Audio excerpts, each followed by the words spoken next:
السلام علیکم ورحمۃ اللہ وبرکاتہ. رب اشرح لی صدری ویسر لی امری واحلل عقدۃ من لسانی یفقہوا قولی.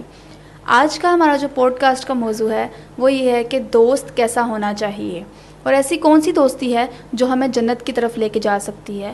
ہم سب کو پتہ ہے کہ ایک انسان اپنے دوست کے دین پر ہوتا ہے، لہٰذا ہم سب کو چاہیے کہ ہم اپنے دوست کے انتخاب میں سوچ سمجھ کر فیصلہ کریں. ہمارے ساتھ آج موجود ہیں ملائکہ نور جو کہ ہیں میس کمیونیکیشن سے، اور نیکسٹ ہمارے ساتھ ہیں عشاء لودھی جو کہ ہیں CSIT سے، اور نیکسٹ ہیں فاطمہ اقبال جو کہ ڈاکٹر آف فزیکل تھراپسٹ سے ہیں. ہم چاروں مسٹ سے ہیں، الگ الگ فیلڈ سے ہیں، لیکن جس چیز نے ہمیں جوڑا ہے وہ ہے دین اور اللہ سبحانہ وتعالیٰ کی محبت. تو آئیے آج ہم سب سے پہلے دیکھتے ہیں ملائکہ نور کا پوائنٹ آف ویو. جی ملائکہ. بے شک ایسا ہی ہے فائزہ. دین کی محبت ایک ایسی چیز ہے جو انسان کو وقت کے ساتھ ریئلائز تو ہوتی ہے، لیکن بہت ٹائم لگ جاتا ہے کچھ چیزوں کو آپ کو ریئلائز کرتے ہوئے. زندگی ایسی ہے کہ ہمیں ہر پیٹرن میں نا نئی نئی چیزیں سیکھنے کو ملتی ہیں. ایگزیکٹلی. پہلے ہمیں کرائٹیریاز کا نہیں پتہ ہوتا، اسٹینڈرڈس کا نہیں پتہ ہوتا کہ کس طرح کے فرینڈ شپس ہمیں کرنی چاہیے، آئیڈیا نہیں ہوتا. ہم لوگ دیکھا جائے تو ایک اس طرح کے پیٹرن پہ چل رہے ہوتے ہیں کہ ہم لوگوں کو ہوتا ہے کوئی بھی فرینڈ مل جائے نا جس سے ہم اپنا راز شیئر کر سکیں، وہ ہمارا دوست ہے، وہ دوست ہے. تو سب سے بڑی غلطی یہی کرتے ہیں کہ ہم اپنے راز کسی کو جو ہے نا ایسے بندے کو بتا دیتے ہیں جس پہ ہمیں ٹرسٹ نہیں کرنا چاہیے. بالکل. تو دوست کی سب سے پہچان تب ہی ہوتی ہے جب ایک بندہ آپ کو بھیجے کہ ہاں وہ آپ کو پریشر ڈالے آپ پہ کہ تم دین پہ نہیں ہو تو تم میرے ساتھ، میں نے تمہیں دیکھنا ہے جنت میں اپنے ساتھ. ایگزیکٹلی. اس طرح آپ دوست کی پہچان کریں ہونی چاہیے جو آپ کو جنت میں لے کے جا سکے، اور وہ آپ کی غلطیوں کو پن پوائنٹ کرے. میں کہتی ہوں آج کل کے معاشرے میں اگر آپ کی کوئی غلطی کو پن پوائنٹ کرتا ہے اور وہ آپ کو بتاتا ہے تو اس سے لوئل آپ کے ساتھ کوئی بھی نہیں ہے. ایگزیکٹلی. اس ٹائم ہمیں لگ رہا ہوتا ہے کہ یہ شاید ہمارا دشمن ہے، ہمیں اچھا نہیں لگ رہا ہوتا. اچھا نہیں لگ رہا ہوتا.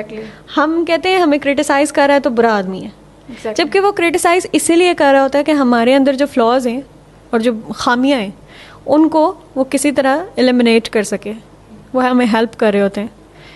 تو اگر کوئی آپ کا خیر خواہ ہے اور وہ آپ کے بارے میں اچھا سوچتا ہے تو اس سے زیادہ لوئل آپ کے ساتھ کوئی بھی نہیں ہے. فاطمہ آپ کا اس بارے میں کیا خیال ہے؟ میرا اس بارے میں خیال ہے کہ اچھی دوستی جو ہوتی ہے نا وہ آپ کو سب سے، جو آپ کے لیے بڑی کامیابی ہے وہ آپ کو جہنم سے بچا لیتی ہے. اچھی دوستی آپ کو اس بات پہ لے کے جاتی ہے کہ جس سے آپ کو یہ سمجھ آتی ہے کہ بیسکلی اللہ تعالیٰ اپنے بندے سے کتنی محبت کرتا ہے. یعنی اچھی دوستی کا پہلا اسپیکٹ یہ ہوتا ہے کہ وہ آپ سے یہ پوچھتا ہے کہ بھئی تمہارے ایمان کی حالت کیا ہے. جب بھی آپ کی اس سے ملاقات ہوگی تو آپ لوگ دنیا کی پریشانیاں اور یہ ساری چیزیں ڈسکس کرنے کی بجائے سب سے پہلے ڈسکشن کا پہلا جو پوائنٹ ہوتا ہے وہ یہ ہوتا ہے کہ بتاؤ تمہارا ایمان کیسا ہے، تمہاری نمازیں کیسے جا رہی ہیں، اور سب سے امیزنگ کوشچن ہوتا ہے وہ یہ کہ تمہارا قرآن کے ساتھ سفر کیسا جا رہا ہے، تم اپنی اس قرآن کی جرنی میں کدھر تک پہنچے ہو، تمہارا حفظ کیسا جا رہا ہے، اور تم عمل کی کتنی کوشش کر رہے ہو، کن چیزوں میں تمہیں مشکل آ رہی ہے، اور جو ہیلپ کر سکتے ہیں بیسکلی. اور مجھے لگتا ہے کہ جو حقیقی دوستی ہے وہ یہی ہے، کیونکہ ایک ایسا دوست آپ کو مل جائے جس کو آپ کے ایمان کی فکر ہے اور جس کا پرپز یہ ہو، جس کا پرسپیکٹیو ہی یہ ہے کہ میرا دوست ہے وہ القرآن بنے. یعنی کہ ہم لوگ آج کے معاشرے میں بس بڑھتے چلے جا رہے ہیں، آگے بڑھنا ہے، لیکن ہم لوگ اخلاق پہ فوکس نہیں کر رہے، کیونکہ ایک انسان کسی بھی سیٹ پہ ہونا اس دنیا پہ دینے والی ذات اللہ تعالیٰ ہے. اخلاق اگر کسی بندے کا سب سے اوپر ہے نا تو وہ قیامت کے روز بہت کامیاب ہے.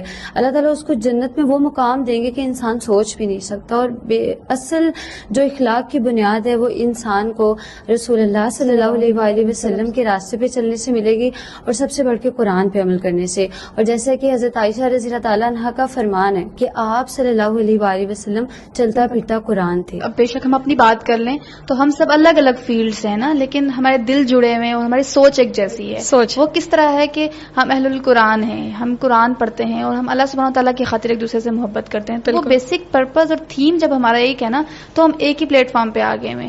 وہ میٹر نہیں کرتا کہ ہم کس فیلڈ سے ہیں. ایسا ہی ہے. قرآن میں بھی اللہ تعالیٰ نے حضرت محمد صلی اللہ علیہ وآلہ وسلم اور حضرت ابو بکر صدیق رضی اللہ تعالیٰ عنہ کے ریلیشن شپ کے بارے میں فرمایا تھا اللہ تعالیٰ نے خود فرمایا تھا کہ ان کے ساتھی ان کو اس طرح سے نصیحت کرتے تھے لا تحزن ان اللہ معنا, کہ غم نہ کرو اللہ تعالیٰ ہمارے ساتھ ہے.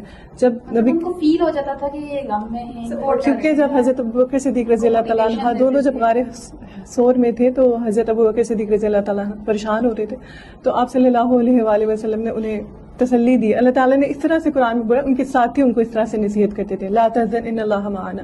اور نبی پاک صلی اللہ علیہ وآلہ وسلم نے اچھی صحبت کے بارے میں اس طرح سے فرمایا کہ جو اچھے دوست ہوتے ہیں وہ ایک خوشبو کی دکان کی طرح ہوتے ہیں کہ آپ وہاں پہ جاتے ہو, آپ کچھ خریدو نہ خریدو, لیکن آپ جب وہاں پہ کچھ ٹائم گزار کر جب آتے ہو خوشبو آپ سے, مطلب اگر آپ کسی دکان میں جاؤ گے تو آپ سے خوشبو آئے گی, کچھ خریدو نہ خریدو.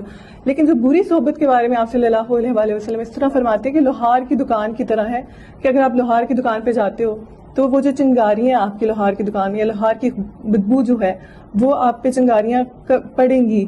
تو مطلب صحبت بہت میٹر کرتی ہے آپ کی زندگی میں کہ آپ کن کے ساتھ اٹھتے بیٹھتے, بھی میٹر کرتی ہے اور بری صحبت بھی آپ کی زندگی پہ اثر انداز اور ہوتی ہے. قرآن میں بھی ذکر ہے نا کہ کاش میں فلاں کو دوست نہ بناتا. بالکل. تو صحبت بہت زیادہ میٹر کرتی ہے آپ کی بجائے لائف اس میں. کے کہ ہم اس دن افسوس کریں کہ بالکل. کاش یہ فلاں میرا دوست نہ ہوتا, تو آج ہمیں مطلب افسوس کریں گے کتنی بڑی بات قرآن میں ذکر ہے اس چیز کا. اچھا, اللہ تعالیٰ نے اتنے خوبصورت طریقے سے قرآن پاک کو آرگنائز کیا ہوا ہے بالکل کہ ہر انسان کو اس نے یہ بتایا کہ ریگریٹ یہ رہتا ہی رہتا ہے. ایگزیکٹلی اب کوئی ایکس کی وجہ سے آپ کو بعد میں فیوچر میں نہ ریگریٹ ہوگا. اور آج کل کی دوستی میں جو ہم نے سب سے زیادہ چیز دیکھی ہے وہ یہ ہے کہ مطلب ایک دن کوئی دوست بنا ہے اور 2-3 دن کے بعد کوئی ایسی بات ہوئی ہے اس کو بری لگ جائے گی, یا 2-3 مہینے دوستی چلتی ہے پھر بریک اپ ہو جاتا ہے. تو یہ کیوں ہوتا ہے, مطلب موسٹلی اس کی کیا وجوہات ہوتی ہیں آپ لوگوں کے پوائنٹ آف ویو سے, کیا وجوہات ہو سکتی ہیں اس کی کہ جو اگر ہم دنیاوی دوستوں کی بات کریں جن کا کوئی بیسک پرپز نہیں ہوتا وہ اتنی جلدی الگ کیوں ہو جاتے ہیں؟ وہ دوست ان کی دوستی فوراً ٹوٹ جاتی ہے اور پھر وہ ڈپریشن ہونے لگتا ہے اور پھر وہ ایک بریک اپ والی کیونکہ دنیاوی چیزوں کے پیچھے مطلب انہوں نے دوستی کی ہوتی ہوتے ہیں شاید. اور دیکھیے نا, ہم یہاں پہ یہی سمجھانا چاہ رہے ہیں نا بیسکلی ایسی کون سی دوستی ہے جو آپ کو جنت تک لے کے جا سکتی ہے. تو یہ ایک ایسا کوشچن ہے جو ہر کوئی کرتا ہے کہ میرے ساتھ ایسا کیوں ہوا, اس نے میرے ساتھ دوستی کی تو چھوڑ کی دی, میں نے اس سے تو یہ ان سب ہر بندہ لوئل تھا تو پھر دوستی ٹوٹی کیوں؟ کیونکہ اس کی وجہ یہ ہے کہ سامنے ہمیں نظر آ رہی ہے کہ ایک ایسی دوستی, ایک ایسا رشتہ جس کی بنیاد ہی دنیا کے پرپز کے لیے, یعنی آپ اس میں اللہ تعالیٰ کی خاطر اپنے دوست سے محبت نہیں کر رہے, آپ اس لیے کر رہے ہو کہ آپ کو اس کے بدلے میں کوئی غرض, آپ کو کچھ چاہیے.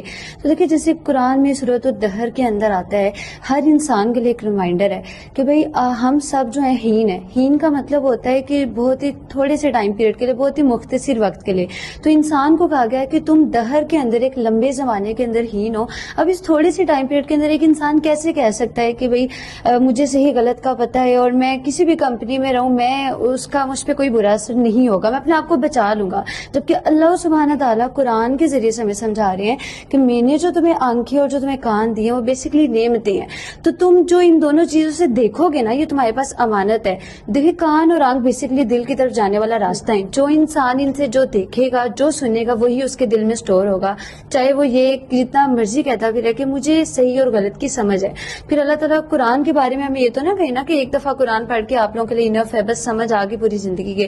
قرآن کے بارے میں ہے کہ ہمیں بار بار پڑھنا چاہیے. اسی طرح ایک انسان نے تقویٰ کے ہم کہتے ہیں تقویٰ کے پیرامیٹر پہ ہم کیسے اتریں گے, ہم کیسے متقی بنیں گے, ہمارے اندر محبت کے ساتھ ساتھ اللہ تعالیٰ کا خوف کیسے آئے گا. تو اس کے لیے یہ کہ انسان اپنے آپ کو گناہ سے بچائے, اپنی آنکھ اور اپنے کان کی جتنی وہ حفاظت کر سکتا ہے. اب دوستی میں کیا ہوتا ہے, ہمیں کوئی فرق نہیں پڑ رہا ہم ساتھ بیٹھ کے کیا دیکھ رہے ہیں, ساتھ بیٹھ کے کیا سن رہے ہیں. ہم لوگ اس طرح کی گیدرنگس میں بیٹھ جاتے ہیں, اس طرح کے لوگوں کے بیچ بیٹھ جاتے ہیں جہاں پہ غیبتیں چل رہی ہوتی ہیں, جہاں پہ فحاشی کی چیزیں دیکھی جا رہی ہوتی ہیں. تو پھر دیکھیں ایسے پھر دوستیاں آخر میں آ کے ختم ہی ہو جاتی ہیں نا, جن دوستیوں کے اندر کوئی ایک ایم نہ ہو, کوئی موٹیو نہ ہو کہ بھئی ہم جڑے ہیں تو جڑے کس لیے. تو ہر وہ دوستی جو اس دنیا کے اندر اللہ تعالیٰ کو چھوڑ کے کسی اور پرپز کے لیے بنی ہے, اس نے ایک نہ ایک دن ختم ہو جانا ہے. اور جو دوست اللہ تعالیٰ کے لیے جڑے ہیں وہ دنیا میں نہیں بلکہ آخرت میں بھی ایک ساتھ ہوں گے اور وہ دونوں جنت تک جائیں گے. تو اس کے لیے ہم لوگوں نے کوشش کرنی ہے اور اپنے آپ کو بار بار ایک ریمائنڈر دینا ہے کہ ہم سب ہین ہیں دہر کے اندر, ایک لمبے سے زمانے کے لیے بہت مختصر سے ٹائم کے لائے ہیں. آپ نے تقویٰ کی بات کی تھی, تو اس میں قرآن میں ذکر ہے کہ اللہ تعالیٰ نے فرمایا تھا کہ 2 دوست دنیا میں قیامت کے دن ایک دوسرے کے دشمن ہوں گے الا متقین, سوائے متقین کے, تقویٰ والوں کے, پرہیزگار لوگوں کے. تو یہ بات کافی ہمیں سوچنی چاہیے کہ ہم کس کو دوست بنا رہے ہیں, کیونکہ جو دوست دنیا میں ہیں وہ آخرت میں ہمارے لیے نقصان بن سکتے ہیں. اچھا تو ایک میری سوری آپ کی پھر سے بات کر رہی جی کوئی بات نہیں. ایک میرے ٹیچر ہوتے تھے, وہ اسلامک اسٹڈیز پڑھاتے تھے, تو میرے اسکول میں تھے وہ ٹیچر. ان کی ایک بات مجھے بڑی اچھی لگتی تھی اور وہ ہمیشہ اس بات کو پن پوائنٹ کرتے تھے. ہم لوگ کا اکثر شکوہ رہتا تھا کہ ایک ٹیچر ہمیں اچھا نہیں پڑھاتے یا یہ اس طرح کا ہمارا مسئلہ رہتا ہے یا یہ. ہم لوگ نا, ہم انسان جو ہیں اپنی غلطی نہیں مانتے کبھی. ایکسپیکٹیشنز, دوستیاں, یہ سب اسی لیے ٹوٹتی ہیں کہ ہم اپنی بات, اپنی جو اندر فلاز ہیں نا ان کو ایڈمٹ نہیں کرتے. ہم ہمیشہ دوسرے میں نکتہ چینی کر رہے ہوتے ہیں. بالکل. کہ میں اگر کہوں کہ یہ ہے تو میں کہوں کہ میری تو کوئی غلطی نہیں ہے سب میں تو اپنی طرف سے بالکل پازیٹیو تھی. ایگزیکٹلی نا, مطلب انا خود غرضی آ جاتی, انا آ جاتی, خود غرضی آ جب جاتی. دونوں فرینڈس کا پوائنٹ آف ویو دیکھیں تو لگ رہا ہوتا ہے دونوں ٹھیک ہیں, مطلب دونوں ٹھیک ہیں, لیکن کوئی غلطی تو ہوگی نا جس کی وجہ سے ان کا رشتہ ٹوٹا ہے دوستی کا. تو یہ چیز بہت میٹر. دونوں اپنی غلطی نہیں مانتی. ایگزیکٹلی. جس دن آپ نے اپنی غلطی ماننا شروع کر دی, وہ ہمارے ٹیچر کہتے ہوتے تھے کہ جس دن آپ نے اپنی غلطی ماننا شروع کر دی آپ کو لگے گا آپ میں مسٹیک ہے, اگلے والے میں مسٹیک نہیں ہے. اور ہم لوگ دنیا میں یہی کرتے ہیں کہ ہم لوگوں میں جو ہے نا وہ نکتہ چینی کر رہے ہوتے ہیں کہ ہاں بھائی اس کا ڈریسنگ سینس اچھا نہیں ہے, اور خود کو دیکھتے ہی نہیں ہیں اپنے اندر گریبان میں جا کے. ہم نے کبھی دیکھا ہی نہیں کہ ہم میں کیا کیا فلاز ہیں اور ہم دوسروں میں ڈھونڈ رہے ہوتے ہیں. آج کل جو ہم دیکھیں اپنے سوسائٹی میں تو لوگ بہت یہ دیکھتے ہیں کہ جو فائنینشلی تھوڑا اسٹرانگ ہے, جو امیر بندہ ہے, اس سے ہم دوستی رکھیں. ہاں, اپنے سے اوپر نیچے والا ہے نا اس کو ہم دیکھتے نہیں ہیں. ہاں, اور پھر جب وہ اس سے دوستی ہو جاتی ہے تو آف کورس وہ آپ کے پیٹرن کے مطابق نہیں ہے, اس کی سوچ بھی آپ سے الگ ہوگی. اور وہ جو عام آدمی ایک اونچے مرتبے والے انسان سے دوستی کر لیتا ہے وہ کبھی نہ کبھی ڈپریشن کا شکار ہو جاتا ہے. بالکل, اس کو لگتا ہے مجھے اس کو یہ گفٹ دینا چاہیے, وہ مینج نہیں کر سکتا, کہیں سے ادھار اٹھائے گا کچھ نہ کچھ, مطلب اس کے سامنے ایک ریپو کرنے کی کوشش کرتا ہے. ہاں, جب وہ اس پہ میچ نہیں ہوتا نا تو وہ جو ہے وہ کہیں نہ کہیں گلٹ فیل کرتا ہے, لو ڈاؤن ہو کے گر جاتا ہے, تو وہاں وہ دوست ٹوٹ جاتی ہے. ٹھیک ہے, لیکن اس کا تعلق یہ بھی نہیں ہے کہ کوئی امیر ہے یا پھر اگر اس کا ایمان لیول اچھا ہے, اس کی اسپرچولیٹی لیول اچھا ہے اور دوسرے دوست کا بھی اچھا ہے, تو پھر ان کی دوستی بڑی کمال کی ہے. پھر امیر غریب ہونے کا کوئی فرق نہیں پڑتا. لیکن ہاں, اگر وہ بندہ یہ سمجھ رہا ہے کہ میں بہت اونچے مرتبے والا ہوں اور یہ نیچے مرتبے والا ہے, تو پھر تو ہوگا. ٹھیک ہے, جیسے ملائکہ نے بھی بات کی نرمی کی, تو نرمی والا پہلو بہت ضروری ہے دوستی میں, کہ وہ دیکھ رہا ہے کہ بے شک وہ فائنینشلی اسٹرانگ نہیں ہے لیکن وہ ایک اچھا انسان ہے, تو اس لیے وہ اس سے دوستی کر رہا ہے. اخلاق بہتر رکھنا. اخلاق جو ہے وہ سب سے امپورٹنٹ چیز ہے. جو آپ پھر میری بات سوری مجھے بھول جاتی ہوں کہ آپ ہی بول رہی ہیں. ایسا میں کہتی تھی کہ انہوں نے جیسے فرمایا تھا نبی کریم صلی اللہ علیہ وآلہ وسلم, وہ انہوں نے فرمایا کہ میں بھیجا ہی مکرم الاخلاق, کہ اچھے اخلاق کی تکمیل کروں میں, وہ بھیجے اس لیے گئے ہیں. تو انسانیت کا ہمیں سب سے زیادہ خیال کرنا چاہیے. مختصر یہ کہ ہم یہی کہنا چاہ رہے ہیں کہ جو دوستی ہے نا, ہمیں کبھی بھی اس کو فور گرانٹیڈ نہیں لینا چاہیے, اور دوستی کوئی چھوٹی چیز نہیں ہوتی. اسلام کے اندر اس کی بہت امپورٹنس ہے. آپ لوگوں نے رسول اللہ صلی اللہ علیہ وآلہ وسلم اور حضرت ابو بکر صدیق رضی اللہ تعالیٰ عنہ کی محبت جو ہے آپس میں دیکھی ہوگی. تو ہم نے نا یہ اپنی لائف میں بیسکلی جو ہمارے رول ماڈلز ہیں نا, ان سب کو دیکھنا ہے کہ انہوں نے اپنی لائف میں جو فرینڈشپ ہے اس کو کس اسپیکٹ اور کس پرسپیکٹیو سے لے کر چلے. اور جو دوستی ہے نا وہ بیسکلی ایمانی دوستی ہوتی ہے. ایک ایسی دوستی کہ جب بھی آپ ڈاؤن ہو تو آپ کے ایمان کے لیول کو بڑھائے اور آپ کو بتائے کہ اللہ سبحانہ تعالیٰ جو ہے نا بہت غفور الرحیم ہے. یعنی غلطیاں ہر انسان سے ہوتی ہیں, ہر انسان سے ہوں گی. ہم نے بس کوشش یہ کرنی ہے کہ جب بھی ہمیں ریئلائز ہو کہ ہم سے جان پوچھ کر غلطی سے کوئی مسٹیک ہو گئی تو ہم اللہ تعالیٰ سے اسی وقت توبہ کر لیں, توبۃ النصوح کریں. ٹھیک ہے, اسی وقت اللہ تعالیٰ کی طرف رجوع کر لیں. اور فرینڈشپ میں ہم لوگ ایک دوسرے کو مارجن دیں, ایک دوسرے کی فیلنگس کو ہرٹ نہ کریں, اور جو ایک عفو درگزر کا لیول ہے نا اس کو مینٹین رکھیں. یعنی اپنے اندر آپ رکھیں کہ میں نے معافی کو عام کرنا ہے, یعنی معاف کرنے والا بننا ہے. ٹھیک ہے, اور یہ اسی کے اندر آ سکتا ہے جو قرآن پڑھتا ہے, قرآن سیکھتا ہے, قرآن پہ عمل کرتا ہے. اور سب سے بڑی جو ہماری ذمہ داری ہے وہ یہ ہے کہ ہم نے کبھی بھی زندگی میں امانت میں خیانت نہیں کرنی. جس انسان نے اپنی امانتوں کا خیال رکھنا شروع کر دیا وہی انسان جو ہے قیامت کے روز پہلے صراط کو پار کر سکے گا اور اس پر سے گزر کے جنت میں جا سکے گا.